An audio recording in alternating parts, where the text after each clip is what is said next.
Good evening. Welcome to tonight's planning board meeting, Wednesday, January 20th, 2016. Tonight, we would like to welcome Mark Hoffler, our new planning board member. Congratulations. We look forward to working with you. Thank you. Good, good. And we have our attorney, Christy Adana. Hi, Hello. I'm from Silverberg Zelantis. We're the new town attorneys. Kathy Zelantis will be sitting with the board regularly, but I'm filling in for her tonight. Thank you, Christy. Okay, tonight we have, first up, a public hearing.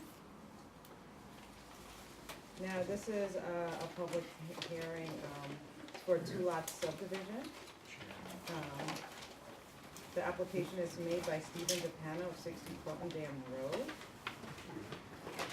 The property under consideration for subdivision is located at 60 Cortland Dam Road within the unincorporated area of the town of Ossining in the R 7.5 one-family residence district and constitutes Zone 65 in the tax map of the town of Ossining as section 90.05 block 2 lot 70. Good evening, members of the board. Welcome. My name is Dan Collins, Plus Engineering, the engineers on the project. Since our last meeting, we've revised the plans accordingly to address the remainder of the town's comments. So, since it's a public hearing, I'd like to do a quick overview of the project, which will include any of the changes that I made previously. The existing property is approximately half-acre lot located in the R 7.5 single-family district, as already mentioned. The site is currently occupied by a 1.5-story frame dwelling with associated driveways and walkways to the center of the site, with the remainder of the site currently maintained as lawn and landscaping. Our client is proposing to subdivide their property into two lots. The first lot consists of the majority of the site at 17,156 square feet with the existing residence, which is going to remain occupied by the current owner. The second lot, lot 2, consists of the remaining 7,501 square feet of open land adjacent to the eastern property boundary. This lot contains a 1,500 square foot building footprint with associated driveways and walkways with access from Narragansett Avenue. For the town code, both lots meet and exceed all dimensional requirements for the R 7.5 zoning district and are 100% compliant. Based on comments made at our last meeting, a turnout has been provided along the driveway so that cars aren't going to be backing up to Narragansett Avenue. They'll be able to back in here, turn around, and exit the property forward, which should eliminate any traffic hazards for the access. In addition, we've named the landscaping. We're going to be providing hemlock trees along the southern and eastern property boundaries to beef up the privacy between the properties. Regarding the stormwater design, per town code, we are required to capture and treat all new impervious areas on the property.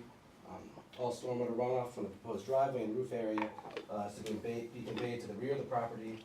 We're proposing 8 subsurface dry well units. These systems actually sized for the 25-year DEC 25-year storm event and percolate the entire volume to the surrounding soils. A new overflow has been provided around lot 1. We felt that this was a better option to come around this way for the village engineer's comments instead of coming directly across to the drain inlet. That's a private drain inlet. If we were to put an easement, it would encumber a good chunk of that property, and it was easier to keep it around the back. And doing this way as well, we were able to connect directly into the catch basin at the corner of Cortland Dam Road and Narragansett. What this also accomplishes is it keeps all drainage underground. There is no pop-up emitter, which would be something that would pop up and have the overflow run over land, which we had originally designed to the drain. And now everything flows underground to these two junctions and out to the street.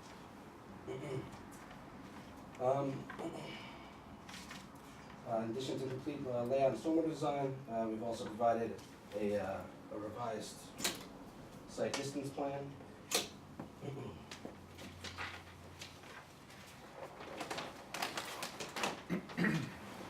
This has been revised for the town planner's comments, with the latest formula for the 2011 Ashland Highway Design Manual, which is the latest edition.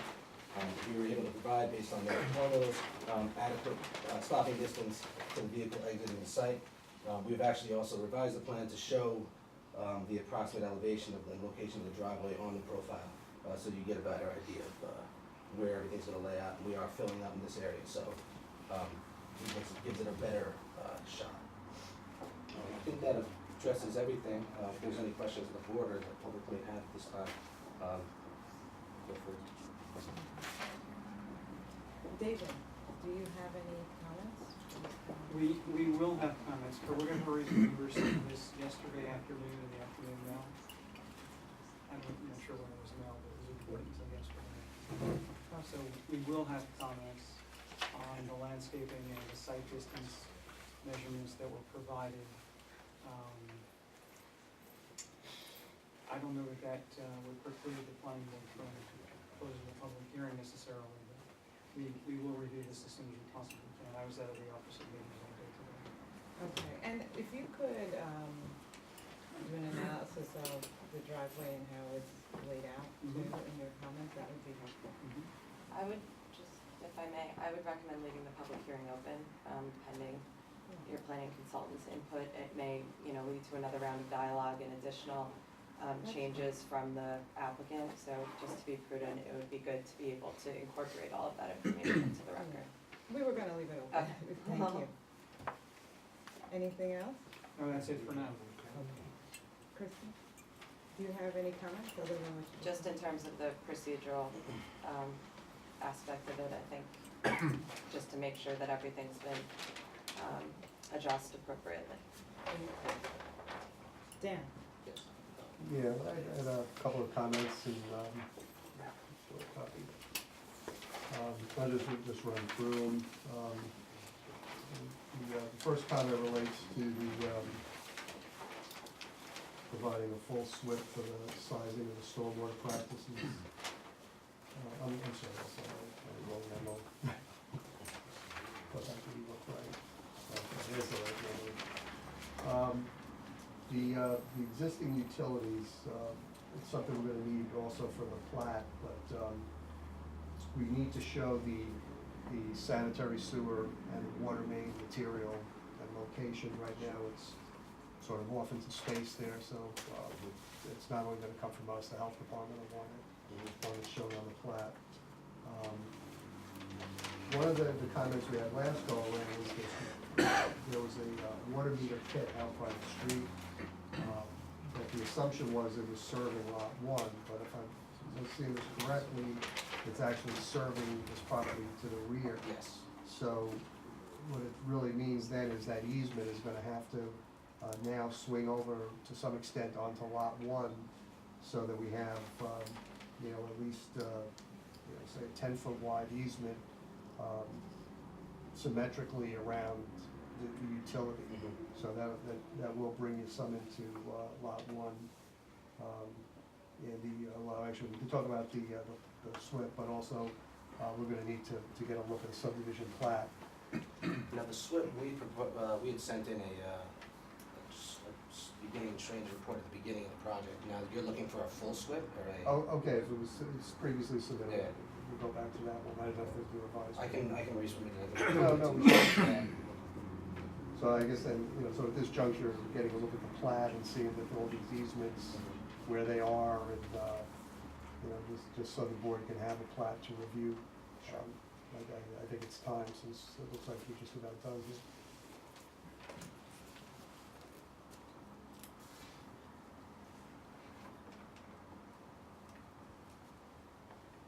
Okay. Well, yeah, may we start with you since Mark is new? May we start with you? Fred? Sure. Thank you. I have no comments. Okay. I have no additional comments. and again, this is the first time I'm seeing this. The house that's to the right of it, of this proposed property, but I'm looking at the second one. It looks like the house is maybe not even maybe 2 feet away from their property line, or a couple feet away. That existing house to That the, existing to house. the east of the property, To it the- is, yes. they're inside the side yard setback on their property, yes. These lot lines, you can't go by them 100%, But since you- they are GIS, but it is close to the side. So their house, if it was to be built today, probably wouldn't be able to be so close to No, it would be, their property line. no, it would be set back. So what is it, by 10? subdividing into 2 properties, and yes, you're building your house probably legally, with the proposed second house legally, to 12 feet or whatever it might be. I just, in my eyes, that person who lives in that house might be upset, but I'm not sure, because it's so narrow, but again, whether they bought it or built it or whatever it is what it is over there. I also wanna just look at I see the hemlock trees. I also wanna look at, in my eyes, and I could be wrong, but I think hemlock and deer, it's almost like hosta. So it might be something that they actually like to eat. I have 2 hemlocks on my property and it was a mistake to put it in there, but I want to investigate, because I haven't seen this. So as she said, leave it open, I just wanna, at least on my end, look at it a little bit more further. We'll do a little investigation. So if you can, on your end, just also check to see whether or not that is deer food or not deer food. Sure, So absolutely. those are my only 2 comments. So any members of the public who would like to address the board and have their comments put in the record regarding this particular application, you may come to the front. I'd like to know how, Would you please come to the front, please? here, you're building it on 17th of an acre?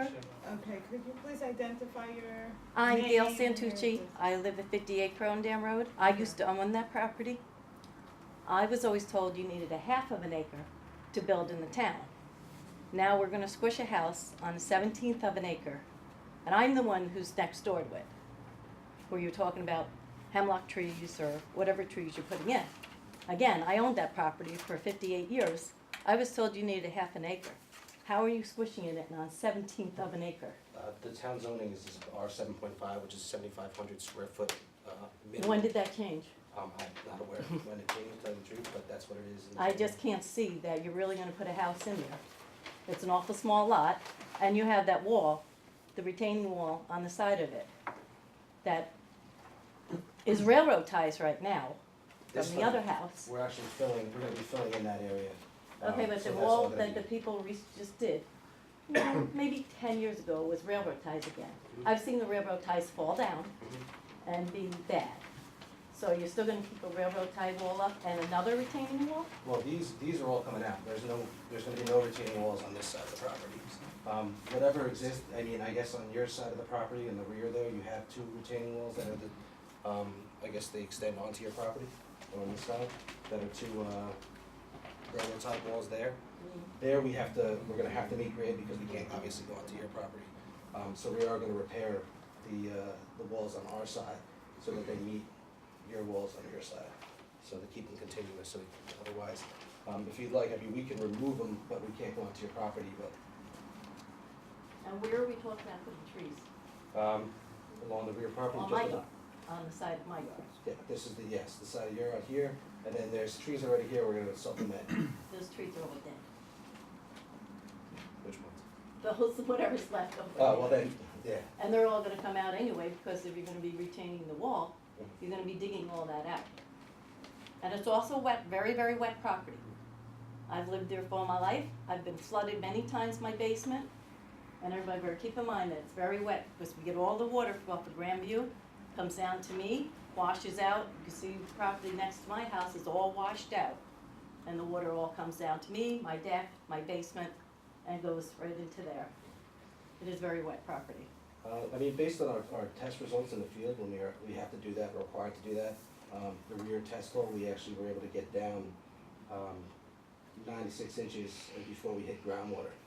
So since we're filling a little bit, we were able to get the separation. We can assure you that any of this stormwater that we have here, we're required by the town to actually capture it and then store it and then convey it. So now, everything is gonna be going below grade, so anything that's gonna be on this site is gonna be conveyed across to the existing municipal system here. Okay, well, you've never been there when it's ice and it's falling out and you have rain on top of it. And that is also, I am in that meter that you were talking about. That's my water meter also. And that's going to be moved? No, we're gonna keep that where it is, and we're gonna actually put an easement across, so now there will be an actual physical easement for you to get on there in case anything happens between here and your house. You'll have access to that to fix it. And where are we talking about the driveway? The driveway's up here. Off of Narragansett? Mm-hmm. Okay. Okay.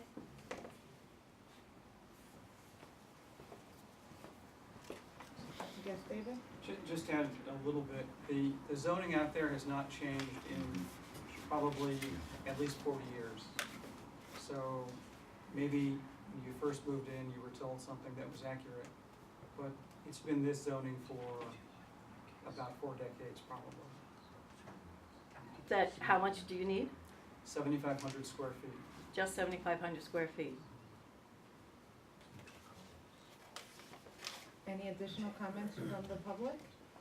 Yeah, I live at 409 Chappaqua Road on the property that backs where they're building there. And I was under the intention that that was all protective wetlands back there. It's on the maps and Where do you live? 409 Chappaqua. That's the next project, that's not the agenda. That's the next project? Okay, I'm sorry. That's not bad. Right, I see. And, I was like, what? Chappaqua. Okay, anyone else from the public who would like to address the board regarding this project? Okay. So we are gonna keep the public hearing open, and the public hearing will be open to the second meeting in February. The first meeting is typically our work session, okay? Sure. And I'll make sure to get all those revisions. And you know, I would like to visit that property. Is there opportunities to stake out like the driveway and how? Sure, we can contact the owner and have him Yeah, contact have the them surveyor. stake out and even where the house is, just, you know, with the little stakes, so we can just review and take a look at where everything is gonna be placed. Absolutely. Okay? Yeah, we can do that, absolutely. Thank you, and just, contact Sandy and let her know when it's done. And, if we have to schedule, a meeting, we will, prior to the meeting, and, some members will to. All right, so if you could do that for us prior to the next public. Absolutely. Okay? Well, thank you for your time. Thank you. Okay. So the public hearing will be carried to the February 17th, 2016 meeting for anyone in the public who would like to know. Our second item on the agenda is the Butler subdivision to Hillcrest Drive. Two-lot subdivision, may the applicant please come to the front.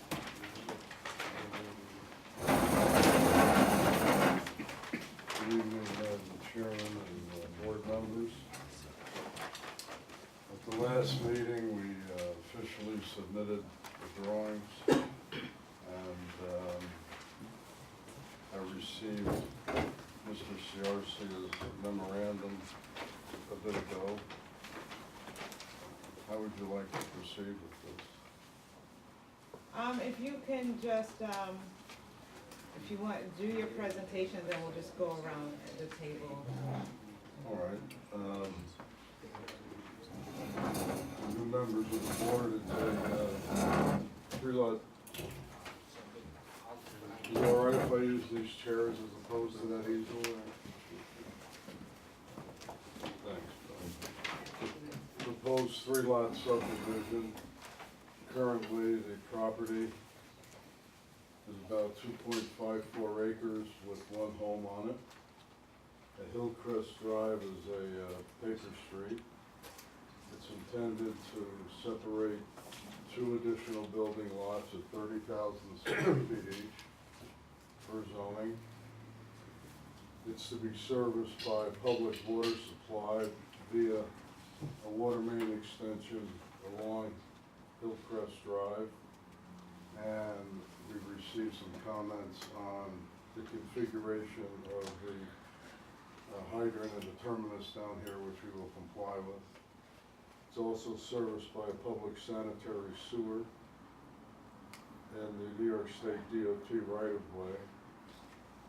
Again, we received some comments from Mr. Ciarcia, and we can comply with the technical aspects of that. One comment, the fifth comment in Mr. Ciarcia's memorandum addresses obtaining the New York State Department of Transportation work permit. The DOT doesn't issue permits to applicants. It issues permits to the actual contractor who does the work because they are obliged to provide insurances and performance bond. So that obviously will be needed in order to do the work, but we're just not able to obtain it at this time. The stormwater is comprised of two systems. One system picking up the extension of the pavement of Hillcrest Drive within the right-of-way, and that was submitted via the SWIP on November 11th of 2015 for our last submission. And that treats 100% of the stormwater. The other part of the stormwater is on-site treatment for the individual lots, and that would be for the driveways, via catch basin, the house roof leaders, etc. And those locations are shown on the drawings. There's a minimal amount of tree removal. Those are shown on the drawings. The sanitary sewer would begin at the current terminus manhole, which is located at Chappaqua Road in New York State 9A 100, and extended a right-of-way and terminated a manhole. I understand that another manhole is desired right where the proposed sanitary sewer easement is coming down on the south side of the property, and we'll provide a manhole there. And then individual sewer lines would go up to service the three lots. That's about it.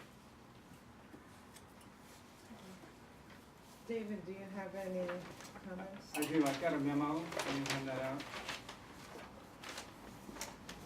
Thank you.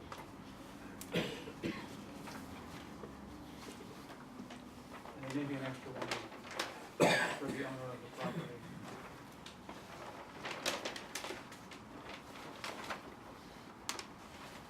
Yeah, we picked up on that, we corrected that lot one area. Okay, the board hasn't seen this yet, so. Pardon me? The board hasn't seen this yet, Jim, so let me just I'm sorry. go over these things. So, if we turn to page 2, Jim was referring to item number 1, and he said that he has corrected the zoning conformance table regarding the size of lot number 1, so we'll check that the next time we look at this. Next, there's a section of the code regarding, of the zoning law regarding maximum impervious surface coverage. So that should be shown as per section 200-21 of the zoning law. And going to number 3, portions of the property are in the various categories of steep slope. And Jim has supplied a steep slope analysis. For example, the driveway on lot 3 is located on very steep slopes, 25 to 35%. And all the information required pursuant to chapter 167, which is the chapter on steep slopes, should be supplied to the planning board for review. And further, the potential visual impact of the proposed grading for the driveway should be provided to the planning board for review as well. We're suggesting that all proposed improvements be graphically shown on the slope analysis plan and the tree removal plan. And then the tree removal plan should bear a table indicating the size, species, condition, and future disposition of the various trees on the property. And the tree removal plan should graphically indicate the regulated tree buffer area pursuant to 183.4 of the, that's not right. It shouldn't be town zoning law, it should be town code. So if you wanna, I'll correct that. And then all the information required to be submitted for a tree removal permit as per chapter 183 of the town code should be supplied to the planning board for its review. Number 6, there's an existing 24-inch cherry tree located in the vicinity of what appears to be the turnaround area for the common driveway on Hillcrest Drive. The future disposition of the existing tree should be clarified. It would appear that removal of this tree will be required, however, the drawings do not indicate that. If the tree's removal is proposed, this should be clearly indicated on the tree removal plan, and the limits of disturbance should be explicitly indicated in the drawings. And that's it.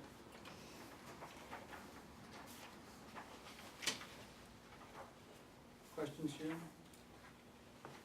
Questions? Yes. Number 3, the second paragraph. Last sentence, further, the potential visual impact of the proposed grading for the driveway. Yeah, if you could show that, just, What were you looking for? a simple section should suffice, I think. A simple section should suffice. A section, like a cross-section? Yeah, a cross-section through the driveway. I would probably go in the other direction. This way? Yeah, to show how much grading is gonna be needed to accomplish that driveway. How much grading is going to be needed to accomplish that driveway? Okay. So we'd show a profile with the existing and proposed grades? Yeah, that would be good. Is that, That would that's be what we're fine. looking for? in that? Yeah, I think it'd be good for the planning board and for me, and maybe Dan can do it, maybe he can visualize it in his head, but it would be good to show what it would look like.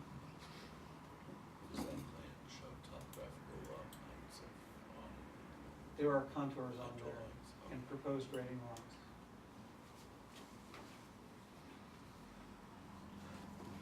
Let's just flip to the street plan here.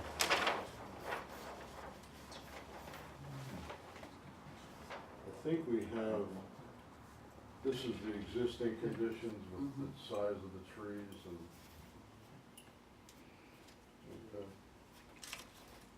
So you want it, tabulated rather than just Xed out then? Right, it would be good to indicate Okay, as per the, so that rather than just Xed out here, you'd like a table? that would be good as per the tree chapter to give the disposition of the trees and also, yes, in tabular form, please. I'm sorry? Yes, I'm agreeing with you. Okay, very good. Thank you. Okay. Christie, do you have any comments at this time? Yes, we, as you mentioned earlier, we just became new town attorneys earlier this month, so we are reviewing this application for the first time. And in doing so, we noticed a couple of issues that may or may not have been addressed previously, but we feel it is important to revisit. The first is how you propose to satisfy the frontage requirements in the zoning code in the rear of the property. We believe that's a determination that has to be made by the building inspector as to whether that complies with the zoning code. Whether such a determination may have been made previously by a consultant of this board. We believe that shouldn't be the way the procedure works, and that it would be appropriate if the building inspector weighed in, and the building inspector could also weigh in on impervious surface or any other issues with regards to zoning compliance. You know, this protects you as the applicant too, because, you know, you don't wanna go through this whole process and then at the end find out that there's a reason why the building inspector isn't going to sign off on it. So we think it's important to just take a brief step back and just make sure that everything's in line before you continue to move forward. And there's obviously things that you're gonna have to be revising, per Mr. Stallman's comments. So, we've spoken to the building inspector, and with a memo and the materials from the board, he would be happy to take a look at the materials and just make sure and review your proposed frontage to satisfy the zoning code and make sure that complies with the zoning code through his interpretation. Shall I correspond with him directly, or would it go through the planning department? I'd be happy to make a direct submission to him, I think you should make a direct submission to him with all of the Sure. information. a copy of the board. Yeah, and just provide him with whatever the board has been provided so that he can see the plans and whatnot. The other issue is, Hillcrest Drive. Pardon me? Hillcrest Drive Yes. and the status of that road and the authority that you have to improve it and use it as a private driveway. We're not really sure if the documentation we've seen, really indicates that you have that authority. We have this, letter from a title company saying that it's a town road, that it's a public street. Is that not I don't believe that's a paper road. right? But there's that a- doesn't necessarily mean that it's not. Yeah, there's a little bit of semantics involved there. It's not a town dedicated road. Okay, so, It's a mapped paper street.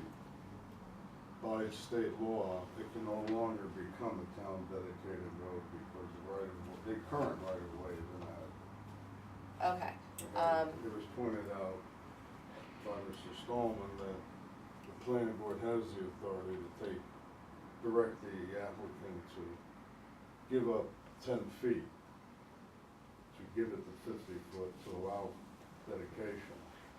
But we suggest that it's perhaps inappropriate in this case because it will only be serving these 2 additional lots, and the land drops off rapidly here.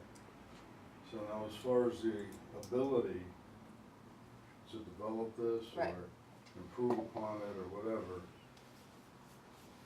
that clearly was meant to state that it is not privately owned. We submitted a surveyor's letter, and that was reinforced by this title abstract company's letter stating that it is not privately owned, that all the ownership of all the properties that abut it go Ends at to the- there correct, and not to the center line. right, So when they're saying town, whenever a map is filed, of course, it's a perpetual offer of dedication to the town. Whether the town chooses to accept it or not is up to the town.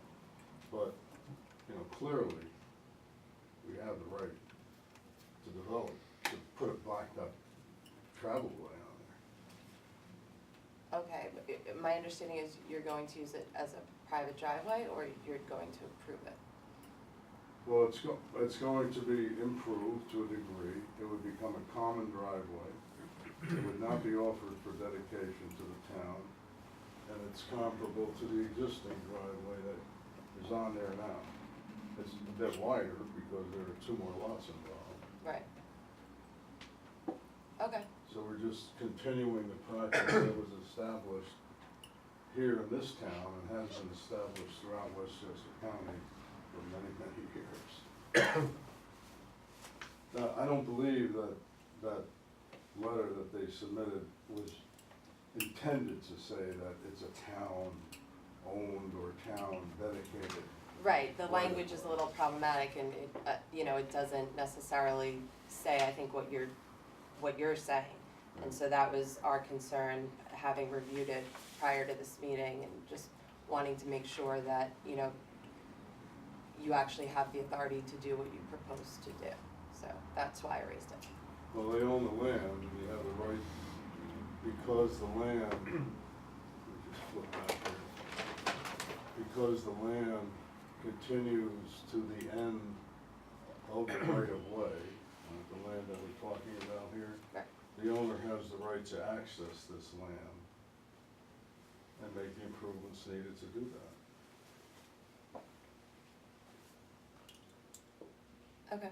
Clearly, we're not expecting that any board would allow this to happen with just like a dirt driveway or anything, or gravel driveway or something. It has to be year-round passable. Right. Okay, thank you. That was all, thank you. At the last meeting, we sensed that, there was a movement away from going to the ZBA for, that frontage issue. And is that reinforced by being referred to the building inspector? Well, the building inspector is gonna ultimately determine if frontage can be achieved on, Route 100. That's the purpose of going to the building inspector. Good, okay, Okay. understood. You know, And so- if there tends to be an issue, then we will deal with it once we get the information from the building inspector. Very good. Okay? Dan? We had, a memo, I guess, I'll just run through it. Jim touched on a couple of things. Again, the issue of a stormwater pollution prevention plan, we do have some information on that. There's some things we're gonna need to amplify on a bit. In particular, one of the bigger issues, I think, and this ties into the whole Hillcrest Drive thing, is we're improving the road, and we've also got a stormwater management practice within the unimproved right-of-way. So, the SWIP needs to touch on who's gonna take care of that. Because right now, in a piece of property, we're really not sure who owns, and we're providing improvements there, we need to know who the responsible party is. And the responsible party should ever be the successors entitled to these two lots, which benefit by those improvements. I don't know if we can impose, often these common driveway arrangements are on easements on the property. We sort of have this odd situation where we're not sure who owns the property, but we probably want to tether the property owners of the two new lots in some way to maintain that pavement, their responsibilities for plowing, and of course the waters get further muddied by the fact that you do have other owners that use a portion of this. So so where the maintenance, the demarcation of the different maintenance responsibilities gets a little gray on that. So one of the questions is whether those improvements can legitimately be put there with the responsible parties being the two new lot owners. Whether I have no objection to it being there, but we need some mechanism for the future maintenance of that. And likewise, going to the stormwater stuff, some of the details we need to get into is that there's just sort of areas where the stormwater practices are gonna go on the two lots, but there's really nothing indicating how the water gets there. Because we really gotta see that if we're just treating stuff from the driveways and the house rooftops, that we're segregating that from clean water, because otherwise then we've gotta consider the clean water getting into these practices as well. I believe we have the catch basins shown on the turnaround of the driveway. I'm talking about on the lots. Oh, in the roadway. No, on the lots. You have Yeah, stormwater right. practices on the lots.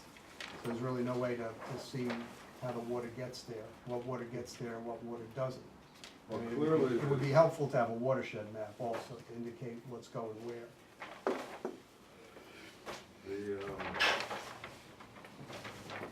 I mean, there's some details on the SWIP that you and I just need to go through, and I don't wanna belabor it here, but we're gonna have to resolve some of these issues. Yeah, I mean, as it relates to the road, we have to have an understanding of how it's gonna work. There's a utility there, and we wanna understand who's responsible, who's not responsible, and make sure that everyone is, I mean, typically, if we were building a public road, then it would even go to the town, town, or in right. some instances, some municipalities even like to do drainage districts right, as a way to. so that, yeah, But for the town to get involved with the maintenance of that within a right of way which we don't maintain, probably to have some mechanism, as would be the case with a common drive, to link those property owners to the future maintenance of that is something we're gonna work through the nuts and bolts of. maybe we can get a legal opinion of how that can work.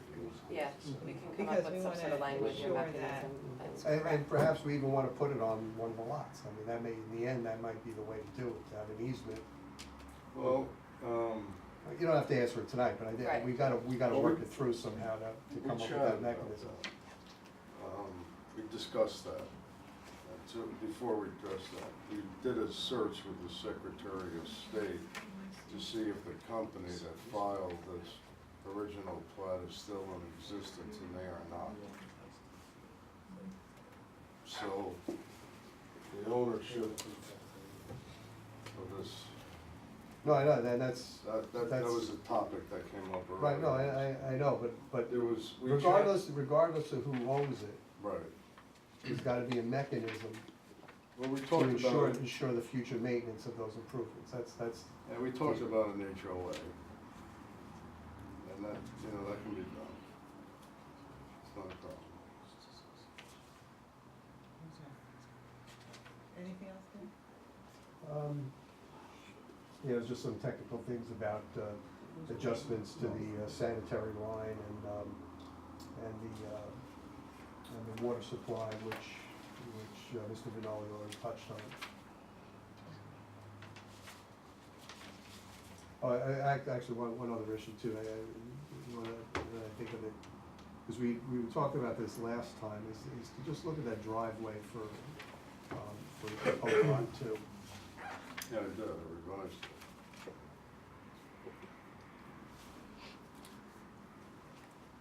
I think we chatted about that. Yeah, no, we did, okay. Yeah, about the elevations, it's all changed.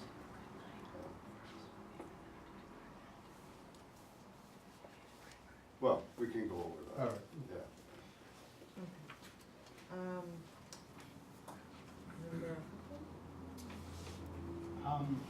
I have just one quick question. Could you clarify the status of a neighboring property that is shown on some maps as a nature preserve or a bird sanctuary or something to that effect? There is no nature preserve or bird sanctuary on this property. Not on the property, but adjacent to or near. I've seen it on a couple of maps, but I can't point to them right now. Are you aware of anything like that? None. We consulted with SHPO, and they have, the letter is in the file that there's no endangered species. They really have no concern over the property at all. Okay. What maps did you see it on? I'm trying to remember back. It was, Park Knowles, maybe, that was the one that had the property map park. no, it was when this application first came before us, I looked at the map, some GIS maps, and it was shown over in sort of this area, over near Cottontail Lane. I couldn't tell you precisely now whether it was just immediately adjacent or on this side.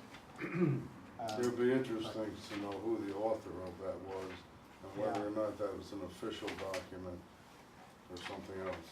It could, yeah. So I don't know any more about it myself.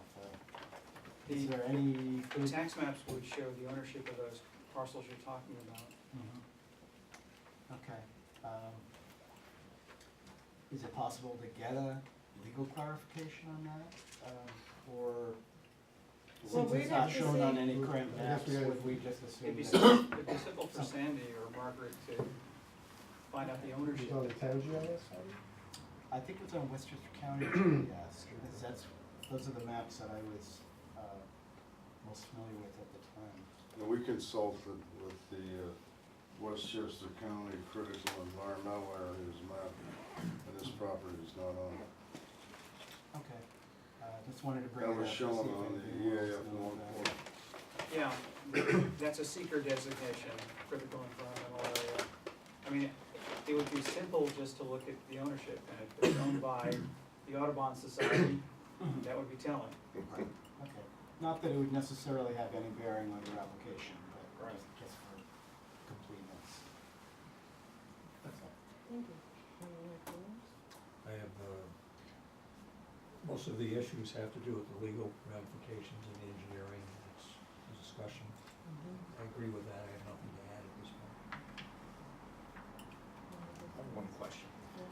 Can you point out on the site plan where the designated road and the paper street meet? Where does one end and the other one begins? Let's go with the existing conditions now.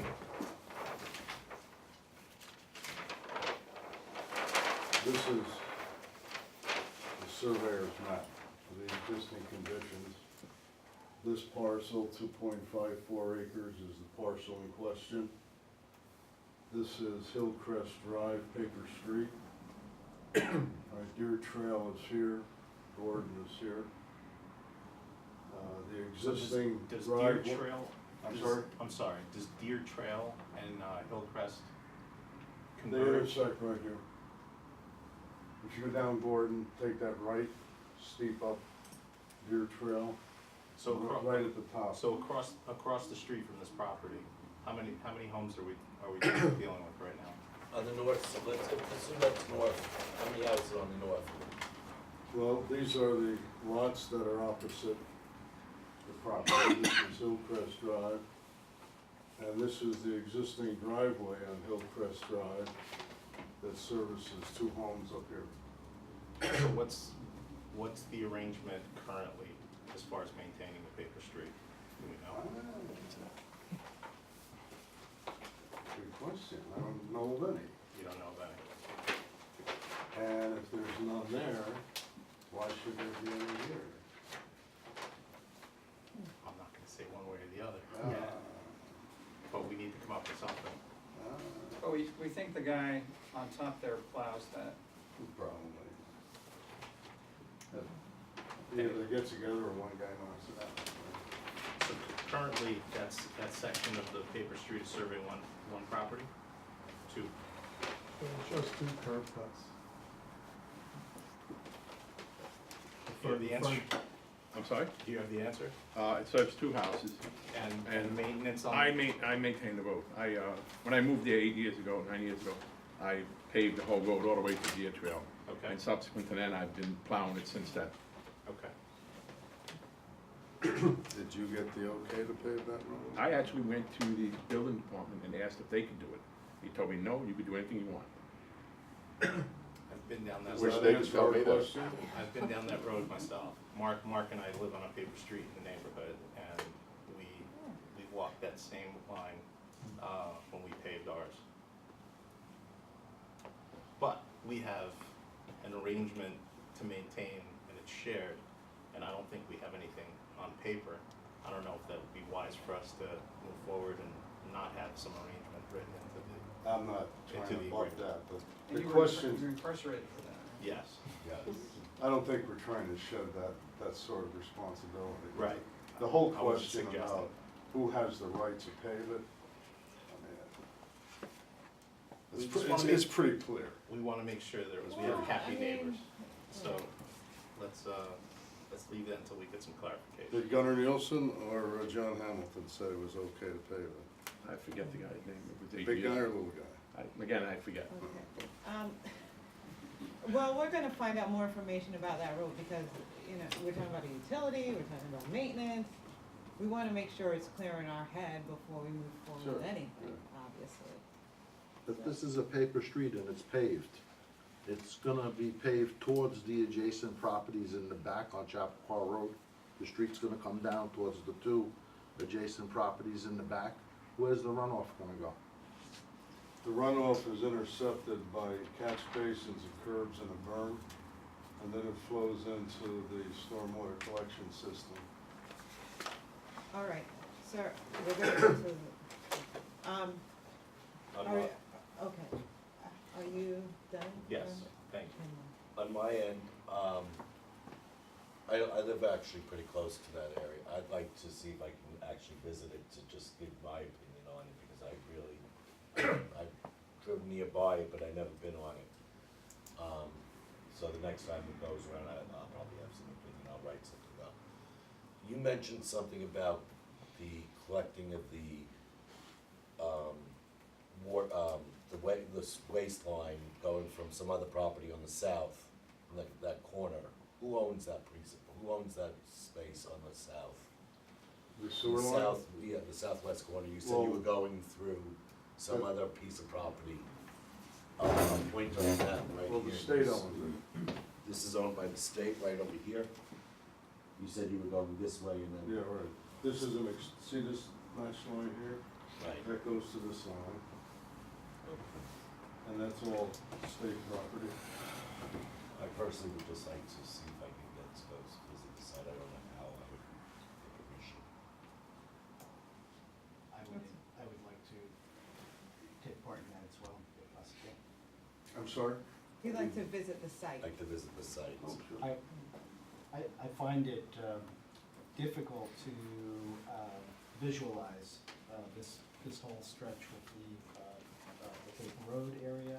I drove by there a few months ago, but couldn't really You can't get up there. reconcile Yeah.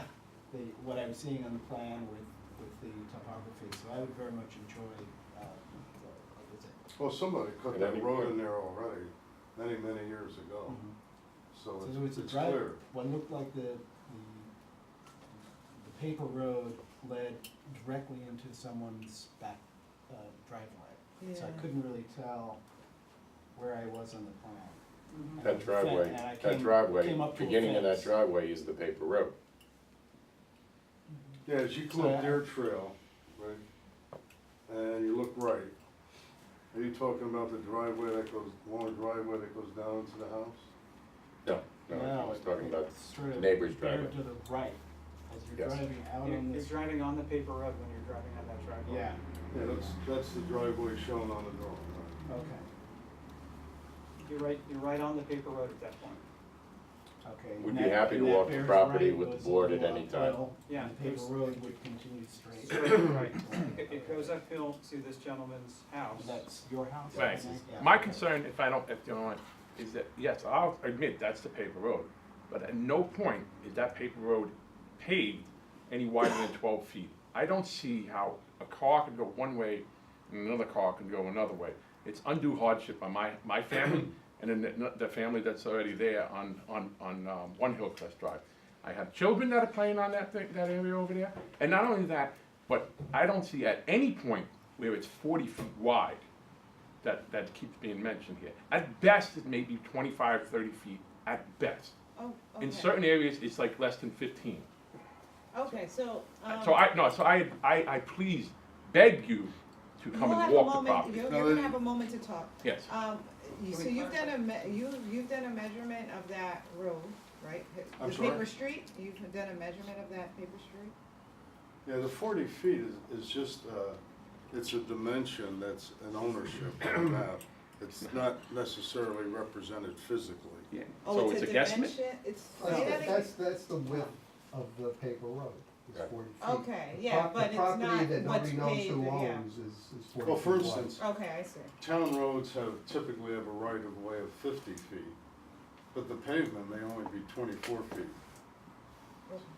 This is not an issue, right? If you were to come up here and take a look, Mr., what's your last name? Cantrowitz.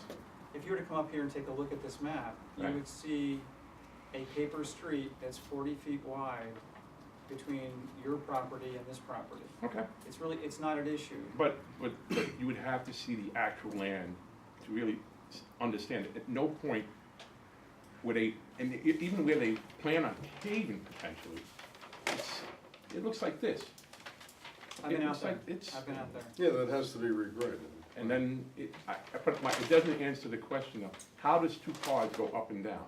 How does my wife and I drive down that if somebody else is coming the other way halfway? How do you back up and not hit my daughter? That's my concern. The liability here is my concern of my children. Okay. The proposal is Just ask a to question. Yeah, extend that pavement with a 16-foot wide road from. From where? Well, You're gonna go it into- generally tapers into where, Is it gonna be 16 feet wide from Deer Trail all the way to the driveway? no, Then I got a problem. halfway down. Well, there are two homes there now, right? Yeah, Do two cars pass now? nope. The planning board is going to make sure that this is safe. I don't think so. Well, let me just finish the thought. The planning board is not going to approve something that's not safe. It may not be what the applicant is proposing at appreciate the it. moment, but the planning board's not going to sign off on this unless the situation is satisfactory. Yeah, I asked, just walk through it, and you would see, when you drive your car there, there is no possible way, even if they would pave it, unless he goes out 50 feet onto his property to make 50 feet wide. Impossible. so, have we gone around the, Yes. okay. Do we have any members of the public who are here tonight? Obviously, this is not an official public hearing, but if you have any thoughts or concerns and you wanna briefly state them. Obviously, as we move forward, there will be an official public hearing where everyone's comments will be taken in official transcript, and of course, your letters are always welcome. They're sent to all of our planning board members so they can review it and put in the official file. If you'd like to make a brief comment about what we've seen and heard here tonight, you're welcome to do that. I'll wait to the public hearing.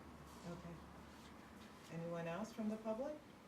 I'll wait too, I think, I made my Because this is statement before. this is you a know. process, obviously. There And is- obviously, you see, we have legal issues that we have to understand. I understand that there is wetlands back there and they're protective wetlands behind my property. And that property is where they wanna build on back there. Well, So I you think know, you should we're- look we're into the gonna- protective We're gonna wetlands. do, an investigation. And there is a bird sanctuary, it's on the other side of 100, and it's about 12 acres long. Oh, on the other side of it. Mhm.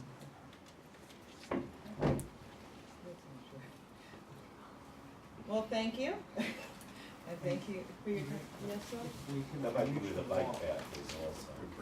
We can arrange for a And Jeff. possible ask the applicant to stake out some of the elements.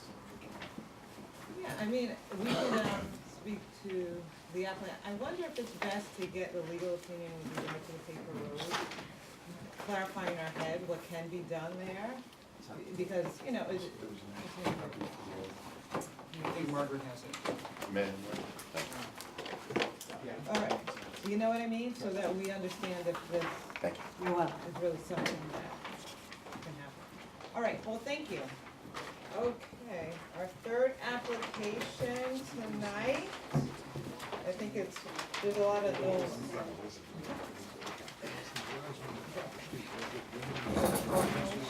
Yeah. Criminals. They're like, they're in the headlights.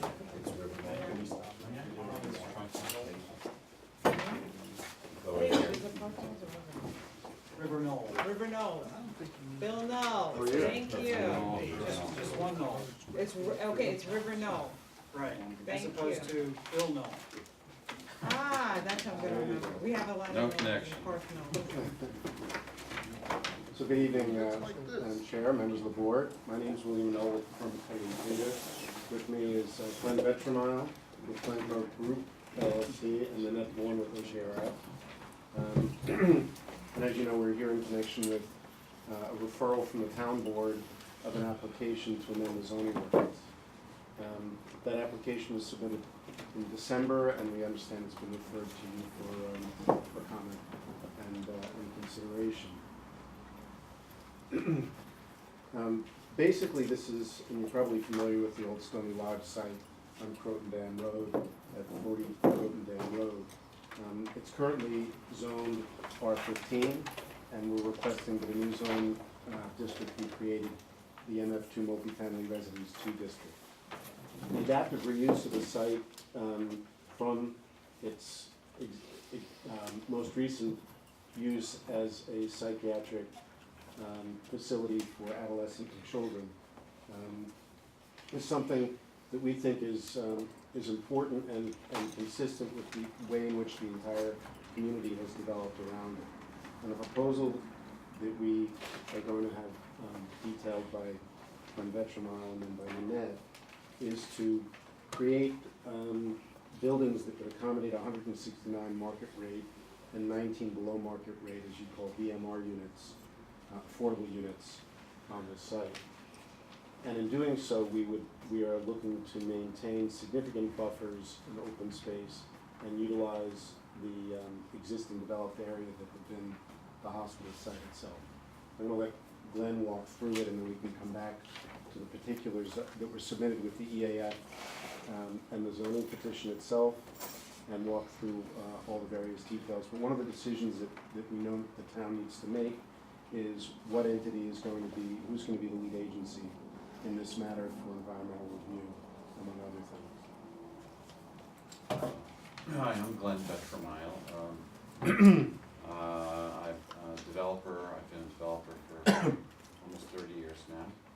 And I've previously been with a large firm in New York called the Related Companies, a big developer of multifamily projects throughout the country and internationally as well.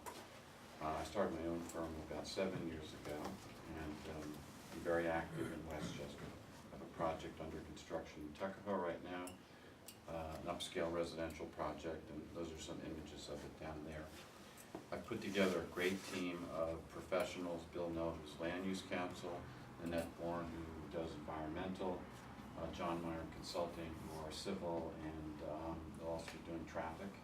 And then the architect is Minoan Wasco, and I've worked with all of these people for many projects over many years. They're all top-notch professionals. The site we love because it has wonderful topo. It rises in the center where the current main Stony Lodge building is, and the buildings, the hospital has been somewhat defunct for many years. I think it's, whether you consider it blight, but certainly an inconsistent use with what surrounds it. And what we're proposing is a highly clustered project.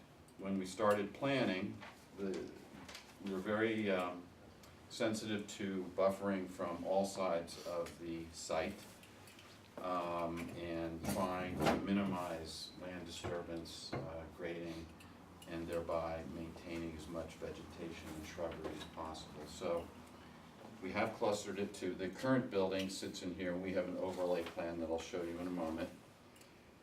Sits right about here, the main tall building. It has views of the Hudson, and then Croton Dam Road here, and then there's a beautiful meadow that sits along Croton Dam Road, and we propose to maintain that. The existing entrance point will stay the same. We'll have a circular drive that comes in, it'll be sweeping, and it'll come up to the high point, and from there you'll get views out to the Hudson. It should be lovely. And we have a main building A, which has most of the amenities in it, and then we propose 3 smaller buildings. These are all 3-story. There'll be a pool, there'll be a very large fitness room center with a yoga studio, there'll be a club room. We'll have all sorts of outdoor areas for picnicking. We have a connection point to the park up here. And all of the buildings have underground parking and then elevator access up to a main lobby in each one of the buildings. And from the main lobby, you'll then take another elevator up to your floor. And also, we have those, we have the elevator lobby, and there's one other thing, the secure garages. So so the size, we've also maintained there's an emergency access road that comes off the front here, and that would be some kind of weight-bearing surface. It would still be natural. Trying to think of some of the other highlights. The units will have stainless appliances, washer and dryers in each unit. hardwood floors in each unit, carpeting in the bedroom areas. All of the units are either one bedroom or two bedrooms. Some of them, the twos may have dens. And they're amply sized. They'll be larger than the Avalon product, which is down on Route 9. Trying to get some of the other highlights. So, anything else you think I should point out? Any questions I can take in terms of the project? You made me read 300 pages, so. Hope you had a lot of coffee. Yeah, it was impressive, yes. But I do have questions, and Yeah. I'll wait my turn. It's an 18-acre site. We use about 40% of the site, balance being open space. And because of the plan, none of the remaining space will be ever developed, the open space. So we've created large buffers to the north, very large buffers to the south. The overlay plan gives you an idea of the bright green areas are the current Stony Lodge Hospital buildings. The project, Stony Lodge has a multitude of various small structures used for a variety of purposes over the years. And so all of those buildings here, building here, building here, building here, all on the south side. You wanna show the main building Large also that doesn't read that building, same green? yeah. The main building is situated right here on the bluff. And that building, there's a recreation building on the north end, and all of those buildings will be raised. And as you can see from this plan, those buildings will be raised. A large green buffer will be created here. And similarly on the south side, all of these buildings here will be raised. These buildings here will become part of a meadow. And this structure here will be part of this sweeping entryway. So we think it'll be beautiful. I think it'll be a very beautiful project. It The also- architecture of the project, so something else? No, I was just gonna say that amount of open space certainly would not be preserved if it was developed in the R15 district. There'd be a lot more site disturbance and buildings much closer to the existing residences around the perimeter. So architecturally, our thoughts are to do something that's in a Hudson River vernacular, which would include stone veneer, large timbers, that would, I think, be very beautiful, in more of a contemporary take on it, but still tall, clear story windows. And this would be the porte cochere in the front, where that top point where the circular drive would come, and you would have a look out towards the Hudson. We think it would be very beautiful. We think in terms of being an attractive neighbor to the homes around it. We think it would be certainly do that and help values of surrounding homes. Those two renderings, that one and the one over there, can you email them to the planning board? Because that's the first time I'm seeing it. Sure, absolutely. This is a project We'll submit them so that it forms part of the record. that is about 80% constructed down in Tuckahoe. I'd be happy to take anybody through it if they'd like. But it gives some sort of representative of the quality of the architecture.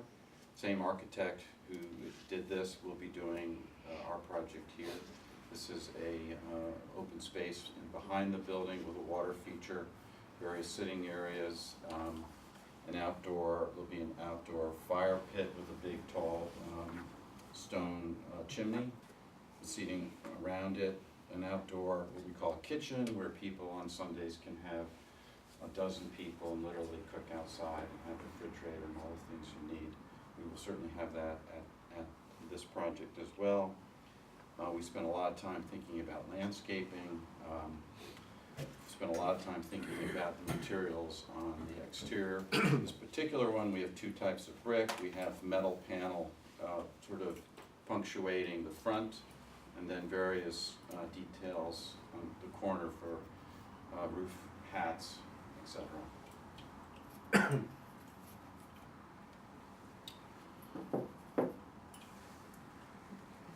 you. Those are all the boards I have. Oh, here's the section. So, this is Croton Dam Road, and then the open meadow, and then that hillside that goes up towards the existing hospital is heavily treed. Those trees will all be preserved. Then the building will sit up on top. Then going back to the east side, B buildings, the smaller buildings, sit here, with parking in front, and then another stand of trees, and then an open meadow, and then greenery separating it from Narragansett Avenue over there. Again, that drawing also, if you could just send that in. All of it, I'll certainly be happy to send you. All underground parking. Contrasting this project to the Avalon has no underground parking, it's all on-grade parking, has no elevators. And those are very significant in terms of the type of renter the project would appeal to. An older renter, an empty nester, someone in their 70s or 80s, certainly isn't going to want to either go up, down, or in walking stairs. Some of those units have 2 levels to get up to them. Does not appeal to that kind of a renter. Our project will certainly appeal to more of an older renter. And also what's problematic about Avalon is you can envision somebody parking in a lot that may be, or a space that might be somewhat remote from their unit, walking to their unit on a snowy or rainy night with a bag of groceries. If you're a woman, it's a sort of a daunting task. And there's also the thought of security. Going into a garage, that gate closes behind you, you go into your unit, it's well lit, you walk to the elevator alcove and up into your unit. It's a completely different profile of renter. Nowhere in this general vicinity do you have anything like it. And I would say to you people who are empty nesters who may want to sell their home, simplify their lifestyle, have 2 bedrooms, one for when their children come home, this would be very appealing to them because they don't have to worry about their gutters, cleaning their gutters, all the maintenance headaches that you've done for so many years. And so there is no product like this anywhere from Terrytown North. All of the projects down in Terrytown, whether that be the other Avalon project or another large project that Equity Residential did, Talleyrand, none of those appeal to a person who may have had a very nice home here, doesn't want to go into a fairly generic rental, wants something that's upscale, has a lot of amenity and a lot of design appeal to it. And so those empty nesters may stay here for 3 years, 5 years, 10 years, and then they may take equity out of their house and potentially buy something in Florida, but we see that all the time. I'd like to have Lynette just walk you through some of the points in the EAF. Okay. Okay, thank you. I'll stay confined behind the first row. I'm Lynette Bourne from the environmental consulting firm AKRF. And in support of your deliberation with regards to this project, we provided an expanded environmental assessment of the proposed project. I believe you all have a copy of this. And what we've tried to do is to look at all of the areas that would be of potential concern regarding environmental impacts and looked at any areas of potential adverse impact. And if you read through this, we not only included the EAF forms, but we have tried to provide a narrative that really goes through this analysis in the same way that a more expanded environmental impact statement would go through. We provided a description of the proposed project, really echoing what Glenn has described. We looked at the land use, the zoning, we looked at the consistency of this project with the amendments that you've recently adopted, your comprehensive plan. We worked with Bill in preparing a suitable zoning for the project, and we looked at areas such as demographics, the approximately 373 people that are likely to live in this facility, in this residence. We looked at the public school children we did an interesting analysis of the number of public school children using 3 different methodologies, and we talked these through with the superintendent of schools, looking at the traditional Rutgers approach to projecting school children. We looked at a recent study that was done looking at typical projects throughout this area, and then we looked at existing data that comes from the Avalon and Westchester. The result from these 3 projections estimated school children anywhere from 22 to 29, 29 being the traditional Rutgers, 22 being looking at what Avalon projects are generating as far as public school children. We looked at the cultural resources on the site. The main building, which you may know, the oldest building on the site is from 1867. There are 8 other buildings on the site that range in construction years from the 1930s up to additions through the 1960s. We looked at environmental issues on the site concerning hazardous materials. There were none. We looked at natural resources. There's a small wetland in the northeastern part of the site which we flagged and have made sure that the proposed project avoids it. There's no disturbance, no touching of it. There's no evidence of any endangered or threatened species on the site. We looked at the fiscal impacts. Right now, the property is assessed at a little over $3 million. We estimate that this proposed project, when built, would be approximately $23 million, and the taxes would go from the current $80,000 up to $124,000 currently to a little over $1 million, with the bulk of the taxes going to the school district. We did a traffic study that looked at 6 intersections, 1 signalized, 5 unsignalized intersections, and found that with some slight adjustments in the signal timing at Croton Dam Road and 9A, that not only can we bring this back to current, the no build, but we can actually improve the through in that particular intersection. With the engineering, we looked at stormwater, which, as we've heard tonight, is of concern. Right now, given the age of this property and when it was developed, there really are no stormwater facilities that capture and treat stormwater. And what we would do is provide facilities that not only capture it, but bring it towards points where it'd be filtered and treated before it goes into the stormwater system. 3 basins, 1 here, 1 here, 1 here. And we've tried to provide enough information that can give you the comfort that we have taken a hard look at the areas of potential impacts and found that there are no impacts that are yet to be mitigated.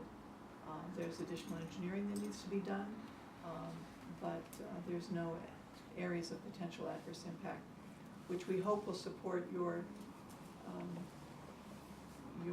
decisions and discernment on where this goes in the seeker process. So that's a very quick run through to a lot of. Yeah, we've also, Glenn and Annette have had meetings with the superintendent of schools. The school board has considered this application. Our understanding is that they're comfortable with where we are with the project and projections, and we understand that that's an important consideration for the town as well. Thank you. David, do you have any comments? Well, I agree with Bill that it would be good to get the seeker process started. And I think that Christie has some comment with respect to that. We have received the application materials. We've done some review of the application materials. We thought it premature to present anything tonight. As especially since we're trying to come to grips with who's going to lead the environmental review under the secret process. So perhaps we could talk a little bit about who might be the lead agency.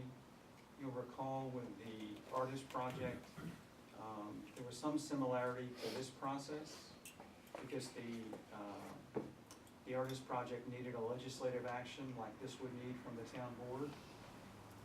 You'll recall that the town board at the end of last year expanded the general business zoning district slightly by adding assisted living as a use in that district. And there is site plan approval, review and approval by the planning board in that Artist process as well. So there's a legislative action and site plan approval similar to what would conceivably happen here. In that instance, the town board wanted the planning board to be the lead agency and run the environmental review process in accordance with SEQR.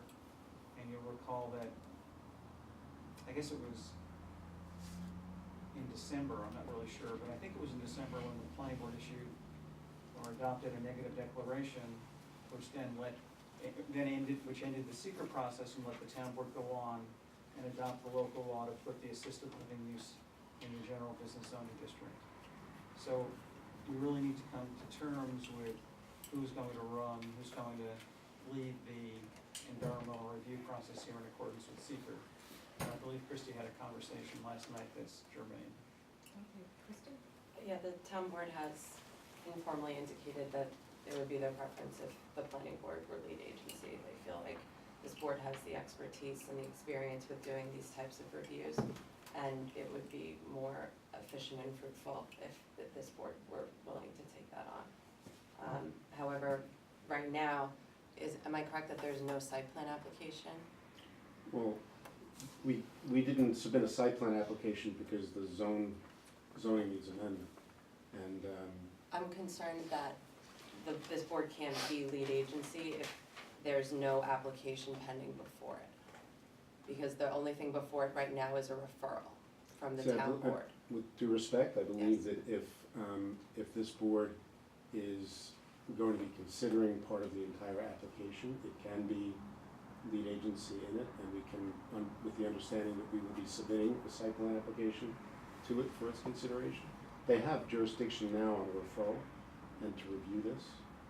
Well, the referral the town board technically only has to wait 45 days under the code, and I mean, from my review of the SEQR regulations, the initial review of the action doesn't start until an application is before the board, and right now, it's my interpretation that a referral that after 45 days under the town code, the town board could take action if they wanted to, isn't really an application.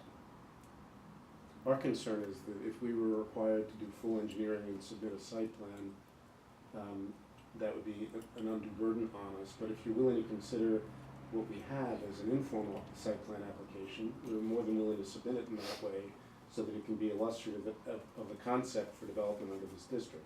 But how are they, I'm sorry. You've got a provision in your ordinance for informal review of site plan applications. It would be a submission to the planning board. I know, but for SEQR purposes, don't you think they would need a full site plan No, they application don't. I and think to if they the had it- engineering and the plans that are going to be? No, I don't. It's my recommendation to this board that in order to do a SEQR review, you would need to see the actual site plan application, but, you know, you could take that under advisement as you see fit.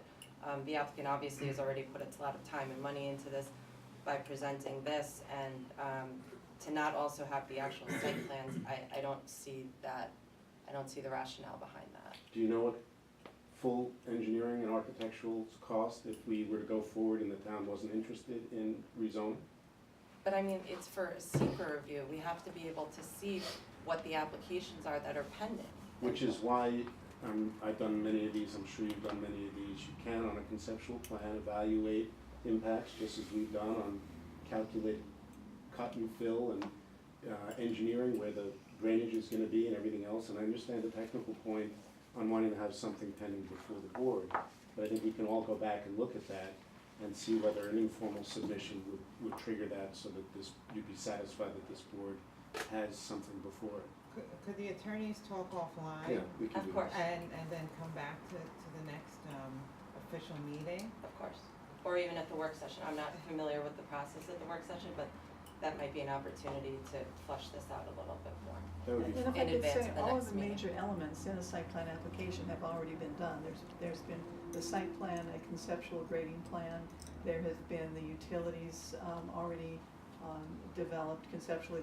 The details are not included, but all of the elements that are needed for a site plan application have already been done and are included here. I think it's one more of process and a legal question, Yeah. because at this point, we would need some direction from our attorneys on how to proceed. So, We understand, we can coordinate back on that. Just on a legal question, Ingrid, I'm sorry, is that the property is both in the town and in the village. Do you need changes from both, or do you need cooperation from both boards? all right, I'm gonna get back to you in a second. Okay, do you have any other comment? No, it was really just about the seeker review to just, because obviously the applicant has alluded to it, in the environmental impacts, and they put together this whole presentation for the purpose, I believe, of keeping the environmental review process moving. So I think, to figure out, you mentioned at the beginning of your presentation, figure out who's going to be lead agency, and to the extent we need to figure out the logistics of that and move the process forward, that's really the extent of my comments at this time. Okay, can we possibly have, declare that we wanna be lead agency tonight, and then, or how would it I believe work? you have to wait until there's actually an application of some form before you. Okay. For us, I'll obviously confer with council in our Perfect. office, we can try to figure out what application that can or needs to be. But right now, the only thing before this board is a referral that, per the town code, in 45 days, the town board doesn't have to wait.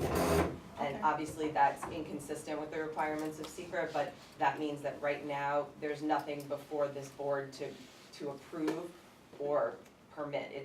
It's a recommendation, and the town board can act without it. So that's my concern, that right now, there's nothing before this board, and so there's nothing for it to, it's still an involved agency, but it can't take on lead agency status, is our interpretation of the law. Thank you. Dan? We're handling this as one seeker action? We're Yes. gonna do the rezoning and the And the site site plan plan, as yes. one, okay. I guess that's the conundrum. Right, to not have the site plan is concerning to me, but obviously we can discuss it. Do you have any additional No, comments I related to? I didn't know if we were gonna segregate the two actions. If I may, I'm sorry. What I was gonna say is, in order to push the ball forward a little bit, you might discuss whether you have any objection to being the lead agency, assuming that the logistics can be worked out. I would sooner just have the attorneys work out how they want to move forward. And then we can just decide at our next meeting, how we want to do it. Just because there's this technical question.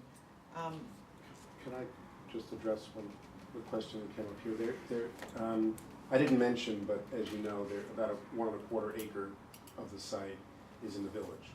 And we're not proposing any activity in that area at all. That's in this report I read. Right, so there's no development proposed there, there's no change of zoning required there, so the need, of course, the village would be notified and have an opportunity to comment, et cetera, but there's no action necessary from the Thank you for clarifying.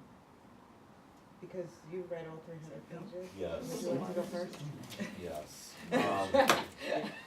I'm sorry, a correction, there's a water and sewer connection that goes through that portion of the property. I didn't see that in this report, but, There's also an easement through there. 300 pages, yes, a good portion I was dealing with the traffic, I'm not gonna deal with that component. One of the sections that you had on page 5 of 14 talked about the 42,000 gallons per day of water usage, which was also an increase of 0.86 demand on the water usage in the town of Ossining, which gets its water from the village of Ossining. My concern, and I would like you guys to come back, you don't have to answer today, is you're increasing this amount of water that's used for a town that doesn't have enough water, can you look at that a little bit more carefully and get back to us on that? Continuing on another section, wastewater, which you mentioned on page 6 of 14, and you talked about the 3 basins. I'd like to see something from you guys, from you regarding using it as storage tanks, but also using that water, if possible, if it's legal, for irrigation of the property, instead of putting sprinkler systems everywhere else. I'd just like to see if you can reuse that water from the site. Continuing on, you mentioned on page 14 or 15, 10 of 14, 11 of 14, that there is some hazardous material that may be in the old hospital. You're not 100% sure, but there's something in that hospital that could have been spills, could have been something that could have been there. So when you do demolish that property, that hospital, I want that area tested big time. Okay, for any component that's on that element right there. Continuing on, you talk about on section page 1 of 10, you talk about, and also section A12, you talk about removal of 1,000 tons of removal of material, and I'm not talking about the buildings itself, the rocks or whatever else. In another section, section A12, you talk about 25,750 cubic yards of material. I'd like to see if some of that stone that you are taking away, if instead of be a little bit green and reuse that material in the construction of these new properties, whether it's a stone wall. I don't want to have 1,000 tons taken off-site to a landfill, or 25,000 cubic yards also taken off. I'd like you to reuse that material on the site. Continuing, the water supply, again, is a concern because in different parts, you're saying the 42,000 in the other sections on page 3 of 10, water supply demand, and you have no numbers as to whether it's an impact or not, or a moderate impact. 42,000, and I'm looking at what the town is, and yes, when it was a psychiatric hospital, it had a usage of water, you're increasing it, and you stated in your report, the .086 or whatever it was. Continuing on down, the 188 units or whatever it is, and then you talk about there's 370 residents, people that would be living there, versus 376 parking spaces. In my eyes, that's like 1 car plus for every, 1 car for every person there. Yes, I like the idea of your underground parking, your garages, and a few others. I just want you to look at seeing if you can reduce the 376 down to a more reasonable number. I think that's a little bit high. I could be wrong, but I'm just saying, just look at it. Just, excuse me, just so I'm clear, you are thinking that the number of parking spaces is high? Yes. I could be wrong. I've seen 370 residents. You said 22 of them are children. Yes, people can have people visiting and stuff like that, or 29 children. School-age children. What is that? Okay, I'm just asking, I don't know. I'm looking at it and I'm seeing. If anything, they're complying with the code and it's low. Okay. It's just a thought. Material removal, we talked about blasting. You talk about blasting on page A13. Obviously, you mentioned you'd be complying with the town, but in the areas that you're blasting to remove material or whatever else, I just ask you to be very cognizant of that. And I talked about the water, the .86 of 1.3 billion gallons. Okay, that's you're using a lot of our water for you're increasing our usage of water, and I'm very concerned about that, very, very concerned. Who's gonna pay for that? I don't know. If we have to go back to the village and ask for more usage of water, or take their water, you're using 0.86 of additional water that's in our town that we don't have right now. Those are my few comments. Thank you. Member Wilson. Can you share some information on how you came up with the number of units? Yes. There are a lot of things that drive it. When you, four factors kind of play into it, and one of the biggest is the affordable requirement. Affordable, we have 19 units, and those affordable or lose money. So it costs us money to build, the cost to build them and the rent that we receive, there's a big gap. And that gap is subsidized by the market rate units. And as a ratio, I would say it takes probably 2 or more market rate units to subsidize the affordable unit. And so, said another way, if I didn't have affordable units to build, I could come out economically with a much smaller project. But because you have that imposition, you have to build a bigger project. Separately, contrasting it to the Avalon, we have underground parking. And that's a much more expensive proposition. And because of that, you have to spread that significant cost over a certain number of units or it doesn't make sense. But this product is marketed to a very different type of renter than the Avalon.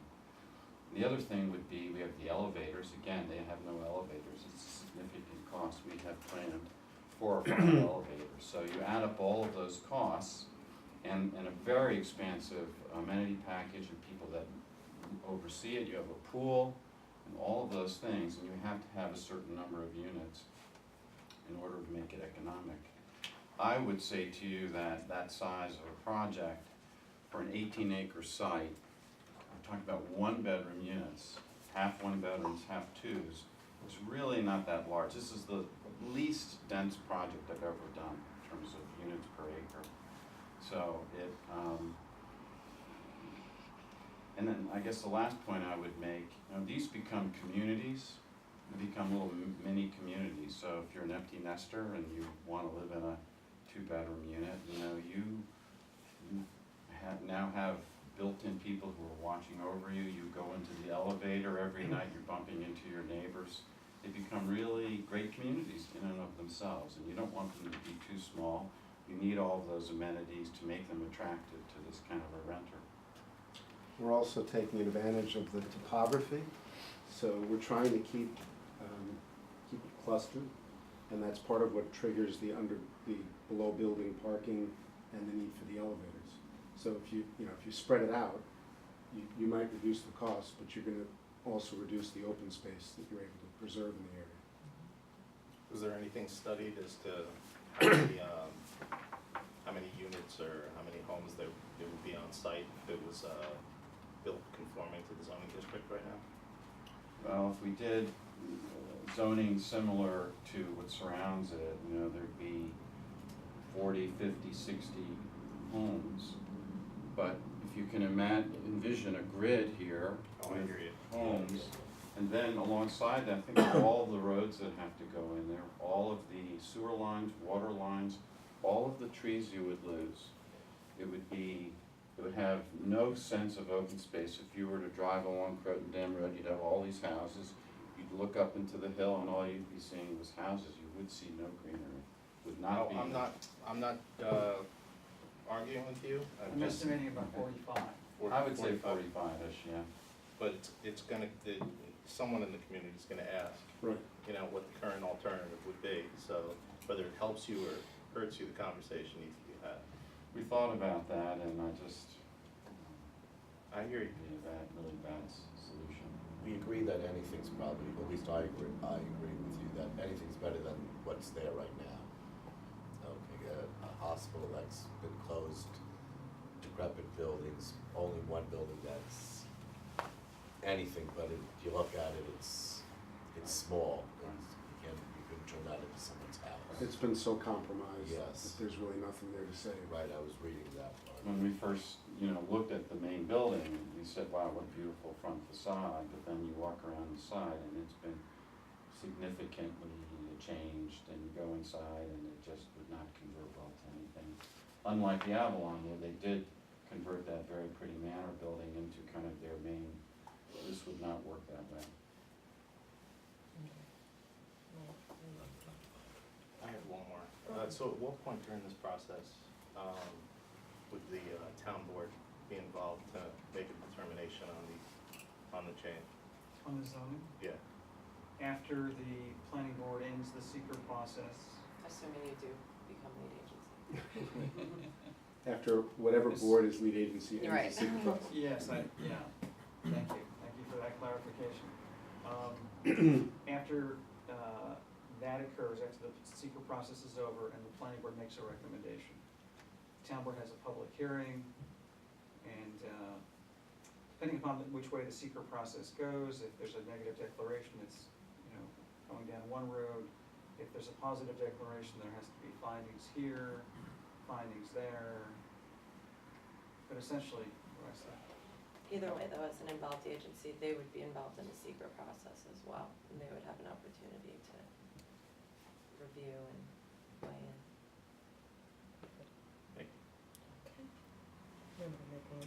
I'm gonna reserve my comments. I have not fully reviewed the documentation that I've received up to now, and I wanna reserve my comments. I appreciate this presentation tonight. It connects some dots, and my review of the documents, it answers a few questions, but I'm gonna reserve my comments. I'd like to thank you for putting together a very nice document package. It's nice to come into a project with this kind of information at the beginning.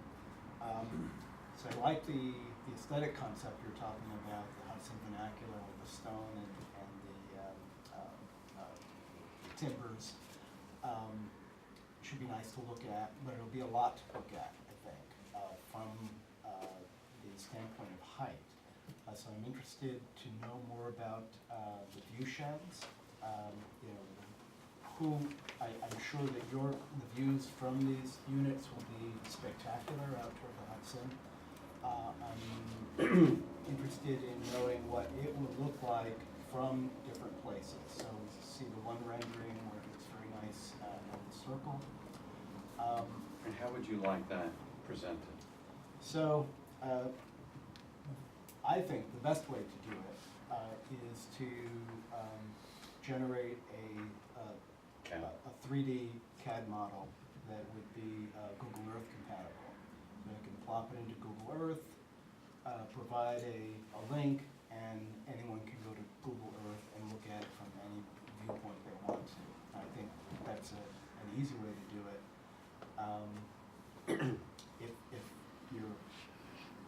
If Minnow and Wasco has capability of doing. Yeah, and JMC does too, like, we've had this conversation now.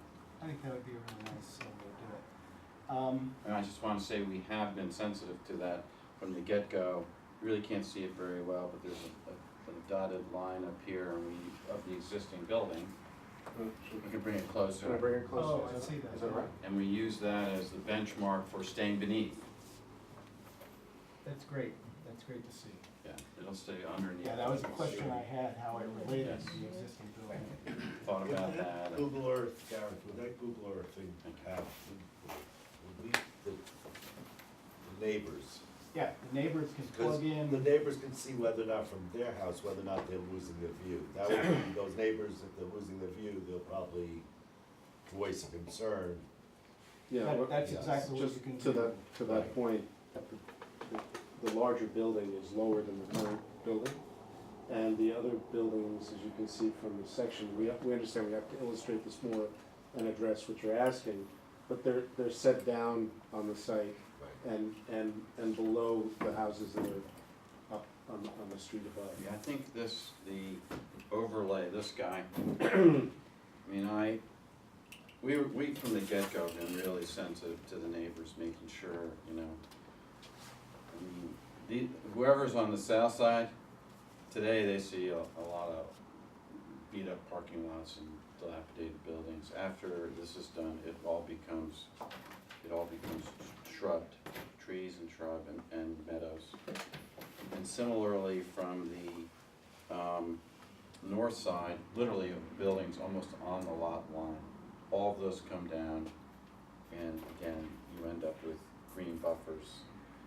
And I would say that, and on the east side of the street, Narragansett looking east, of a big meadow if you're looking up that hill, and then all of these will be maintained as green buffers, and certainly along Croton Dam, the big meadow in the front will stay. So we understand the importance of showing the view schedule. And if I can add, we took the views into consideration in one of the sections in the EAF, and we actually went out and took photos of significant points where we had access, and we used the existing building as our point of reference. And by far, the vegetation and the topography hid it from all of those points. And we know that by increasing the buffers around will be increased to 150 to 270 feet. So that will add some additional opportunities for buffering and landscaping. We're gonna allow dogs too, up to 35 pounds. So they'll use all that green space. Great, only up to 35 pounds. My dog wouldn't be allowed. Yeah. Go on the dives. I'm curious to know, with the existing residential zoning, what would be the height restrictions? 35 feet. 35 feet. Is that 2-story roughly? No. I'm sorry, are you asking about the proposal? Well, I was He's asking. in current zoning. Current zone, 35 feet. And We put 50 feet into 35 3 feet stories. and 2.5 stories, so it's gotta meet both. Gotta be both, okay, so the lower of the two. It's gotta meet both. Right. Whereas if it gets the new designation for multifamily, what would 50 happen? feet. 50, okay. Right. I didn't see that in here. Yeah, there's in the petition itself, there's a chart that lists what we're requesting. It's in Appendix A, the zoning petition.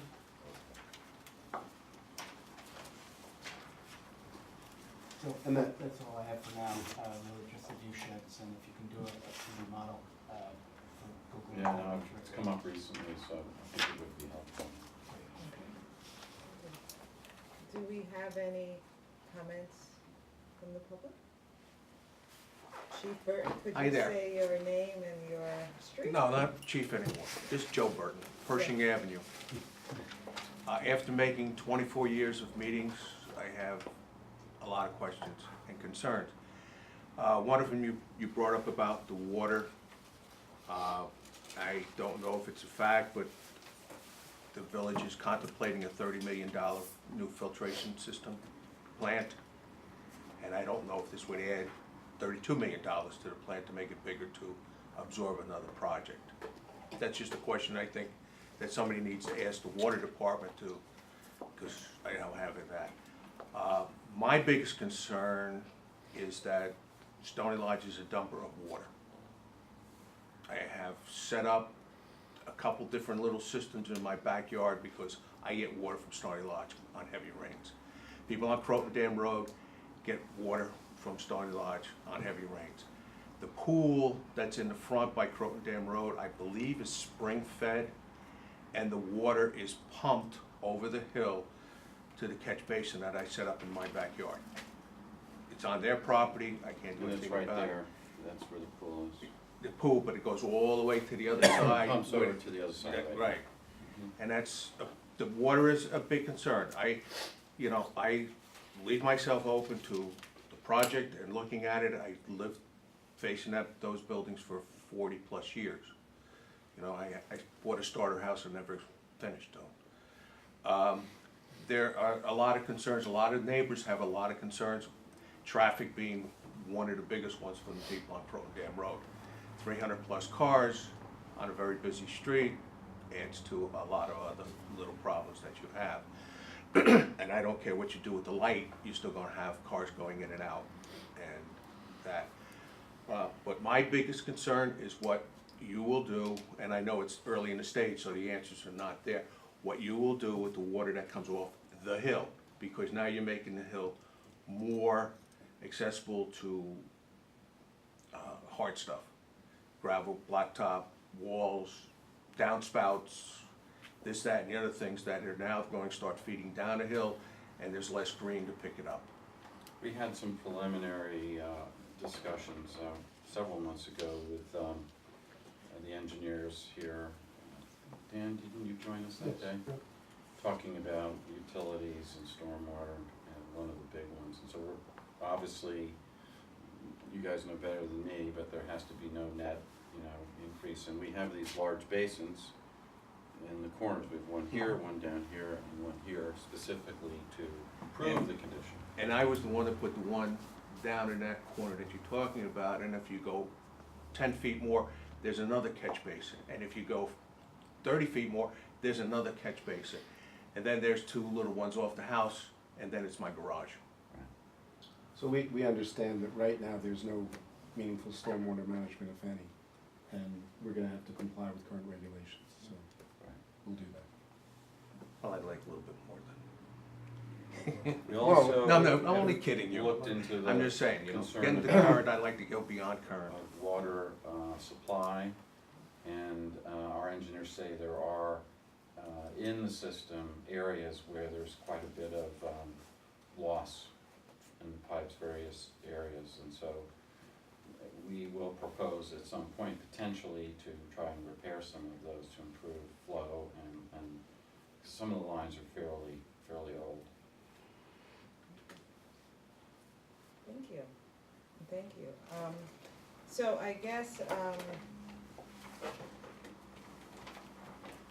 we'll see you when we were able to take another action to, that February 17th, 2016.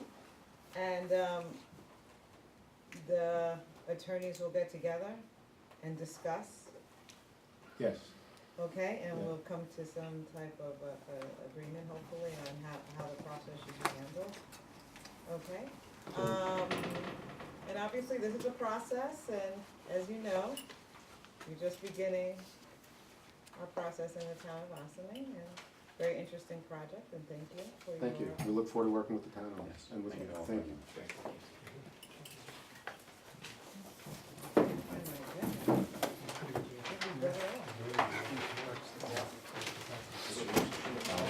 If you want,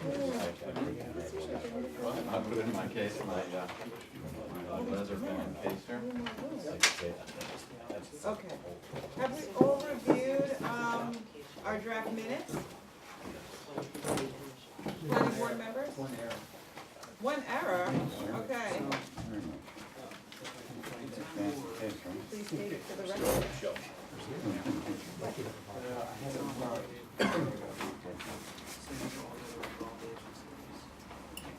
Yeah, so on paragraph 6, Impact of wetland? at the bottom of paragraph 6, Yeah, where it says, Dr. Huffman recommended the applicant consider reducing their buffers on the wetlands. I'm not saying. We should interject the word, should we consider reducing their encroachment. okay. So it's the opposite meaning. Okay, if you could, give that to him, and, Sandy will make the change? Will do. Okay, I'd like to make a motion to accept the minutes as amended. I shouldn't do that. May I have a motion to accept the minutes? Okay, okay. Aye? Aye. If you agree. It looks good. Okay, our next meeting, on February 3rd, I might not be able to attend, I may have a conflict, so, As of right now, I'm not gonna be here for, I'm gonna be out of town tomorrow. So I won't be. Okay, we'll see if we have anything of, that should be placed on the work session. Obviously, the public hearing goes to the 17th, and our, vote for, lead agency or not lead agency goes to the 17th. So, from there, we'll decide what happens, so there's a work session, okay? All right, I would like to close our meeting tonight, and thank you all for attending. Okay. Thank you, Mark, thank you, Christie. Okay, good night.